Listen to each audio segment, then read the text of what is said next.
Good evening, colleagues. I hope you had a wonderful day. We certainly have a lot better weather than we did a couple of weeks ago. I wanted to let you know this is the second of a 3 or possibly 4-part tutorial regarding the direct lesson. So I've sent you 2 videos so far.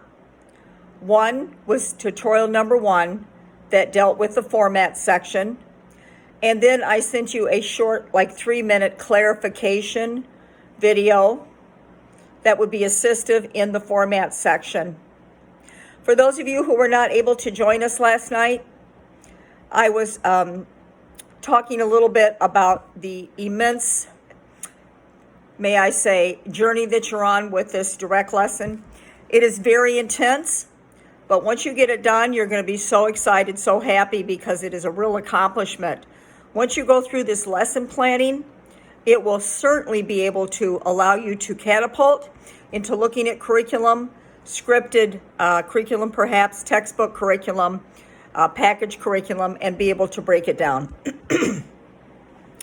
So I wanted to say that video number 1 and the clarification video only deal with, sorry, I'm going to be coughing a little bit. I don't have the coronavirus. I have no idea what's going on. Forgive me.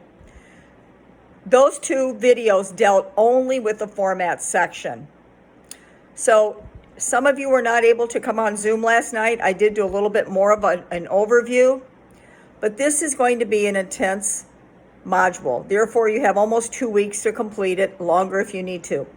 This particular tutorial, again, we're talking about curriculum module 4. This is tutorial video number 2, but there were 3 today total. The second one was clarification. So here we go. If you will turn to the direct lesson in module 4 of curriculum Canvas, and if you will scroll down past what the example of the objective, you will see 2 lines, and then you will see the word note in all caps. From this point on, use a full narrative format. Now, I discussed this a little bit last night. You are not going to bullet point each one of these steps. In this lesson, in this module, there's not going to be any video that you're creating. It's all written. The written full narrative part starts at the first step of the direct lesson, which is below, called Anticipatory Set Activity. You are going to envision that you are in front of your students and you are teaching. Every word that you're going to say to them and everything that you're going to do needs to be recorded as much like a script. So that is critical. This is the only lesson design that you will have to do in full narrative form, so that your final copy will be somewhere between 5 and 7 pages. Yes, a 5 to 7-page lesson plan. I need to know that you are able to cognitively think through and operationalize the process of what you're going to say to the students, how you're going to engage them, how you're going to handle questions, things like that. So let's scroll down now.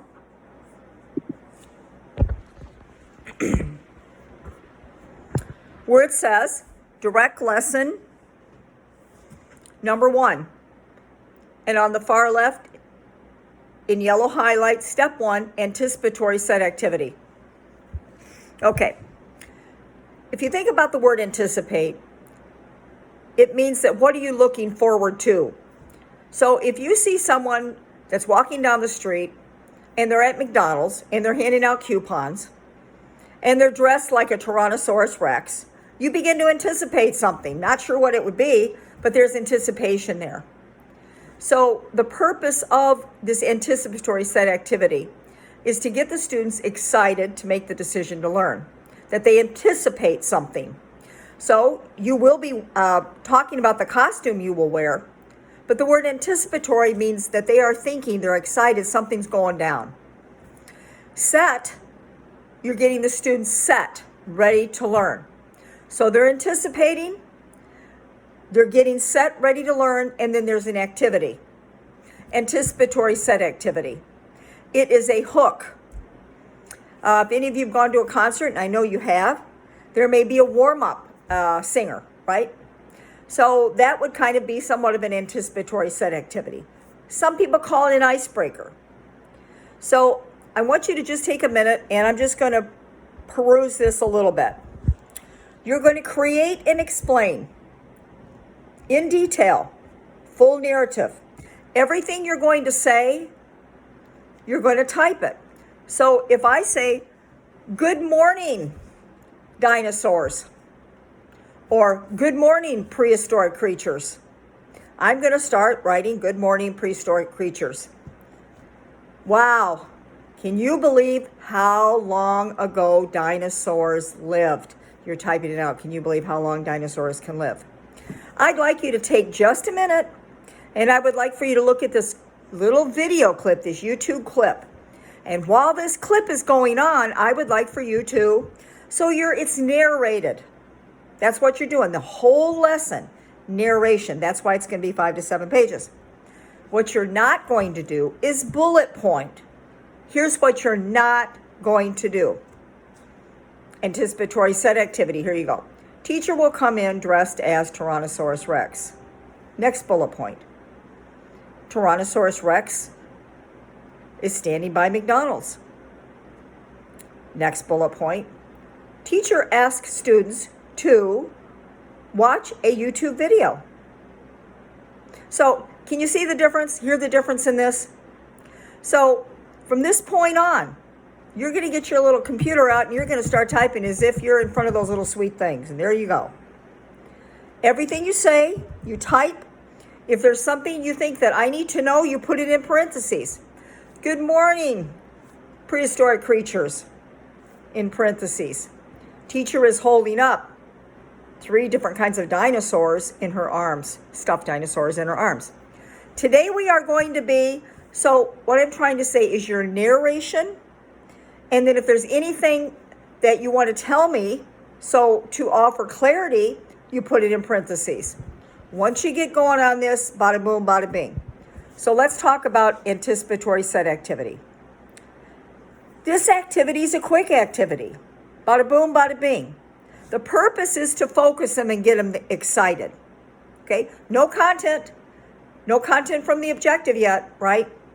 So it says, for example, if the objective is that the students will define the term combustion in their own words. So at this point, it's critical. So colleagues, listen carefully. In the anticipatory set activity, you are not aligning what you're doing to the exact objective. So if your students in your objective above is able to define, that's your verb, the verb from your standard, define the term combustion in their own words on a worksheet, you're not going to be doing that. In fact, you're not even going to be talking about the objective until the next step. It's just a little engagement activity, 2 to 5 minutes, not 30 minutes, 2 to 5 minutes. So in their own words on a worksheet is what they would be doing, but we're not doing the objective. Let's read on. Here's an idea. Here's an example of an anticipatory set activity. They're anticipating, they're getting set, and they know they're going to engage. If you're talking about combustion, okay, then why not have them create a human campfire? Certainly you have to be cautious about not having them do any kind of touching, right? For sure. But let's say that you have a group of students and you say to them, in just a minute, we are going to build a human campfire. And I want you, group of 6, I want you to be the kindling. Okay? I want you to be the kindling. So here's how kindling sounds. So when I point to you, I want you to go. Now, mind you, I'm typing all this out on my computer, right? What I'm going to say. Now, this group over here, I want you to be the paper. So I want you to wad yourself up like paper. Okay, wad yourself up. Oh, there you go. In this group, I want you to be the big logs. So when I point to you, I want you to sizzle like you're a big log. Like, okay? Okay, first of all, we're going to build a fire. What's first? in parentheses, students will offer suggestions. Okay, great. Yes, you put your paper first. Let's have all the people that are paper come up here. Now, I don't want you touching each other. I just want you to come up like this and stand near each other. Okay, excellent. My next group, kindling. Let me hear you. Yes, come on up. You get around and hover over the paper. Now, remember, we're not touching. We're just hovering, right? And then the third group, logs. I want you to come up. Let me hear you sizzle. I want you to come up and I want you to stand right by the kindling. Okay, thank you. Now you may go back to your seats. Colleagues, that is an example of an anticipatory set activity. Remember, look at under step 1 anticipatory set activity. Do you see the all caps highlighted section? But they are not doing the objective. They're not doing your objective. The objective here is that the students will define the term combustion in their own words on a worksheet. Did you even hear that? No, not time for the objective. But you have to relate your anticipatory set activity to the objective, right? So if I'm having to build a human campfire, I'm not going to talk about the solar system. Ridiculous. So the anticipatory set is aligned to your objective, but they're not doing the objective. So now let's look at the rubric. As you're typing, everything you're going to say, you type. Everything you're going to do, you put in parentheses. You'll get used to this. Here's the rubric to check off. Did you describe your costume reflective of the concept? Because you have to have a costume when you teach. That's what teachers do. They wear costumes. I don't know why more don't do it. It engages children wonderfully. So maybe I was dressed as Yogi Bear, right?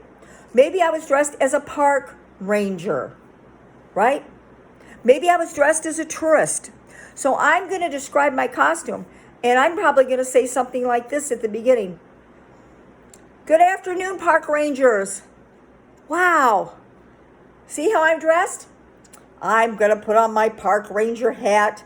I've got on my green shirt with my patch on it here. So you have to integrate a costume in the anticipatory set activity. You have to talk about the costume to the students, right? So if I'm talking about owl pellets, then I'm going to come with some white feathers on or some feathers, right? And I'll probably scratch myself and, and kind of look kind of owlified, right? And I'm going to say that I'm an owl, right? And I love to be in trees. I'm going to do my owl thing. So you're going to describe your costume through your anticipatory set activity. So when I'm looking at this section in your direct lesson, I'm going to be looking at that rubric. And I'm going to first say, okay, I want to make sure, this is what I'm looking for, make sure that in the anticipatory set activity, that you are not doing the objective that you have in your format. But that your objective, you're not doing it, but your anticipatory set activity will align to it. Okay, that's what I'm going to look at first. True dat, that's what I'm doing. Okay. The second thing I'm going to listen for is, are you in full narrative form? You're not bullet pointing. Are you in full narrative form? And this means you're typing. Okay. Everything you're going to say, you're writing down, typing down. If there's some things you need me to know, or if I'm coming into I'm a sub and I'm doing your lesson, you're going to put it in parentheses. Hello, fellow park rangers. Hello, fellow park rangers. In parentheses. Teacher comes in, dressed as park ranger, has park ranger hat, park ranger shirt. Okay. Today we're going to, and then you're back to your narrative. So rubric, the first checkoff in rubric. Did you describe the costume reflective of your concept? So if I'm going to be a park ranger, right? If I'm going to be a park ranger and that's my costume, then I am not going to be talking about being an astronaut. I'm going to have a park ranger's outfit on. So did you describe the costume? Was the costume reflective of your concept? Under rubric number 2, In your write-up, as your dialogue, was every student engaged in large motor movements? Get them away from the desk. I wish there was a school there was with no desk and no paper. In fact, that's what 21st century learning is really going to kind of be about in many ways. Students are going to they're going to be by their computer, and then they'll do a lot of simulations. So I'm going to see, in your anticipatory set activity, is every student actively engaged away from their desk? So if I have a kindergarten classroom, and I'm talking about famous characters. What is a famous character? I might have in my classroom a picture of Bert from Sesame Street, Kermit the Frog, Miss Piggy, Oscar the Grouch. And they may be getting up in groups, and they may be taking a sheet with them. And they may be going around to the four corners of my classroom. And they may have to describe, or the kindergarten students, they're probably not going to write. They probably might want to show me or draw the face of the character and put some kind of an expression. So they would go from one station to another. Miss Piggy, Oscar the Grouch, right? So are they up moving around away from the desk? Yes. They are not at their desk. No. Is your anticipatory set activity 2 to 5 minutes in length? You're not going to take them to the Henry Ford Museum for an anticipatory set activity.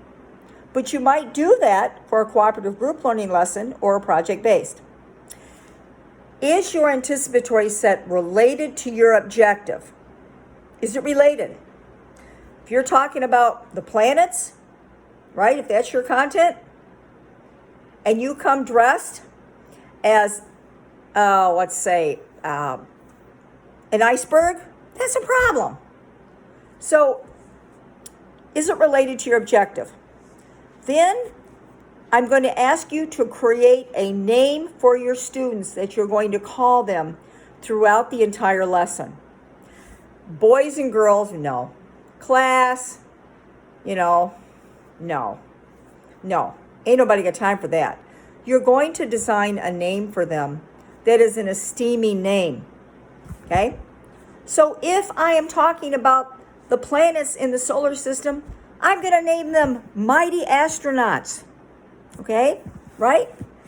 If we're talking about the Underground Railroad, I'm going to be calling them perhaps conductors or humanitarians. You see, children can only rise as high as the models that they see and the stories that they hear. So from this point on, you're going to be giving them a name, an esteeming name. Your name has got to match your concept. You're not going to call them conductors, right? Now you might if you're doing a unit on electricity, right? But if you're doing pebbles, sand, and silt, right? You're not going to be saying conductors. So your name that you give the students is very important. So 1, 2, 3, 4, 5. There's 5 things under the rubric that I need you to check off and make sure you're doing them. Now, do you have to have your checkoff sheet in your lesson? Yes. So once you're done with the anticipatory set activity that you've written it out, remember you're writing it out, and in parentheses what you're doing, everything you're going to say, type, everything you're going to do, parentheses. After you've done that narrative, then I want you to put this rubric in there, and I want you to check yourself. Check yourself. Make sure. So that is the anticipatory set activity. Step 1. Okay? I think we are going to stop right there tonight because this in and of itself is going to take you a while. So for today, I think I've given you enough. I don't want to overload you. Tomorrow morning, I will send you the next tutorial, which will be about objective, purpose, and probably not sure input and modeling. Input modeling is huge. It is the lecture section. So I'm going to stop here. I'm hoping that you can keep up with each one of these tutorials. If you can, I know you've got other classes. I know there's life to lead. I know you want to be with your family. I know that you want to just kind of get out there and ride your bike or do something other than Curriculum 304. I get it. I honor that. And I know many of you have had things come up which has disrupted. Like I have one of you moving to Texas, right? Yes, that's going to be interesting. So I give you much grace. But if you can follow what I'm giving you and do when I post a tutorial, if there's any way to get that completed, that would be helpful. So we're going to stop right here. So you have 3 videos today. Video number 1 about the format. Video number, well, I don't know if it's 2, but it's the clarification video. And then video here, number 2, total of 3, which deals just with the anticipatory set activity, along with the explanation of the full narrative form, everything you're going to say, everything you're going to do. We're going to stop tonight so I can get this out to you. Thank you very much, and I hope you have a sweet evening. Bye for now.